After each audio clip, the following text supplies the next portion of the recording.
সর্বশেষ আপডেট আন্তর্জাতিক অঙ্গনে এবং বিশ্ব সংবাদে আপনাদেরকে স্বাগতম। আসসালামু আলাইকুম।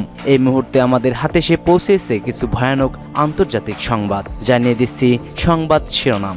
মসজিদ থেকে হাসপাতাল, শুধুই লাশ আর লাশ। 700 ছিল মৃত্যু, আহতের সংখ্যা ছাড়িয়েছে আরও 1000। জানিয়ে দিচ্ছি ট্রাম্পের হামলার হুমকি, পাল্টা জবাবের হুঁশিয়ারি দিয়েছে ইরান। পশ্চিমারা ভুল করলে ইরান পারমাণবিক অস্ত্রের দিকে এগিয়ে যাবে বলছে ডক্টর লারিজানি।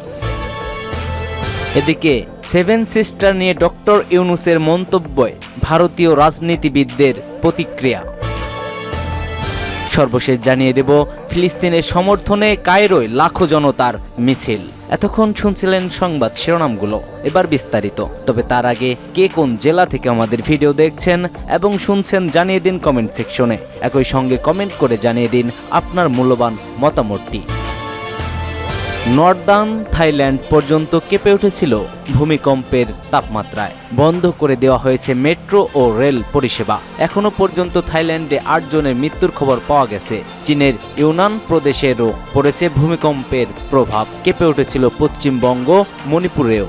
মায়ানমার মৃত্যুদেহের পর মৃত্যুদেহ পড়েই রয়েছে, যেদিকে তাকানো যায় সেদিকেই ধ্বংসের ছবি। ভেঙে পড়েছে বহুতল, হাসপাতাল থেকে মসজিদ সর্বত্রই একই ছবি। যে ভূমিকম্পে বাংলা পর্যন্ত কেঁপে উঠেছিল, সেই কম্পনে এবং বিপর্যয় মায়ানমার ও থাইল্যান্ড। শনিবার সকাল পর্যন্ত পাওয়া অনুযায়ী মৃতের সংখ্যা ছিল প্রায় 700। বর্তমান অবস্থায় 1600-রও বেশি মানুষ আহত রয়েছে। মায়ানমারের রাজধানী নেপিদ থেকে একটি হাসপাতাল ভেঙে পড়ায় বহু মানুষের মৃত্যু হয়েছে। এছাড়াও নামাজ পড়ার সময় মসজিদে অনেক মানুষ আহত হয়েছেন এবং শাহাদাত বরণ করেছেন। বাদ যায়নি বিশ্ববিদ্যালয়ও। ইতিমধ্যে মায়ানমারের জরুরি অবস্থা ঘোষণা করা হয়েছে। সাহায্যের জন্য বিভিন্ন দেশকে অনুরোধ করা হচ্ছে। ট্রাম্পের হামলার হুমকি, পাল্টা জবাবের দ্বারপ্রান্তে এবার তেহরান। যুক্তরাষ্ট্র যদি ইরানে হামলা চালায় তাহলে তার কঠোর জবাব দেওয়া হবে বলে হুঁশিয়ারি দিয়েছে তেহরান। মার্কিন প্রেসিডেন্ট ডোনাল্ড ট্রাম্প পারমাণবিক চুক্তি নিয়ে দেওয়া হুমকির জবাবে ইরানের সর্বোচ্চ নেতা আয়াতুল্লাহ আলী খামেনি এই সতর্ক বার্তা দিয়েছেন। খবর রয়টার্সের। মার্কিন প্রশাসন ইরানকে আগামী 2 মাসের জন্য একটি নতুন পারমাণবিক চুক্তিতে পৌঁছানোর জন্য চাপ দিয়েছে। তবে তেহরান এর আগেই ওয়াশিংটনের সঙ্গে সরাসরি আলোচনার প্রস্তাব প্রত্যাখ্যান করে।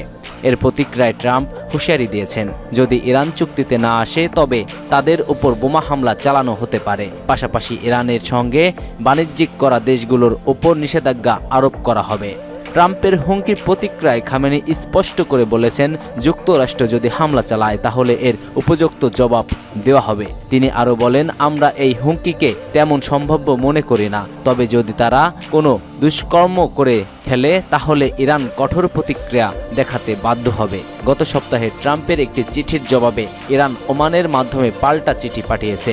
এতে যুক্তরাষ্ট্রের চুক্তির আহ্বানকে প্রত্যাখ্যান করা হয়েছে এবং ইরানের নীতির বিষয়ে স্পষ্ট বার্তা দেওয়া হয়েছে। ইরানের পররাষ্ট্রমন্ত্রীর মতে, আমাদের নীতি হলো চাপ বা সামরিক হুমকির মুখে যুক্তরাষ্ট্রের সঙ্গে সরাসরি আলোচনা না করা। ইরানের প্রেসিডেন্ট মাসুদ পেজেশকিয়ান বলছেন, খামেনির নির্দেশ অনুযায়ী ইরান পরোক্ষভাবে আলোচনায় আগ্রহী, তবে সরাসরি আলোচনা সম্ভাবনা নেই। ট্রাম্প রুশ ও ইরান পণ্য ক্রেতাদের উপর নিষেধাজ্ঞা আরোপের হুমকি দিয়েছেন। এর আগে ভেনেজুয়েলার তেল ক্রেতাদের উপরেও একই ধরনের নিষেধাজ্ঞা দিয়েছেন তিনি।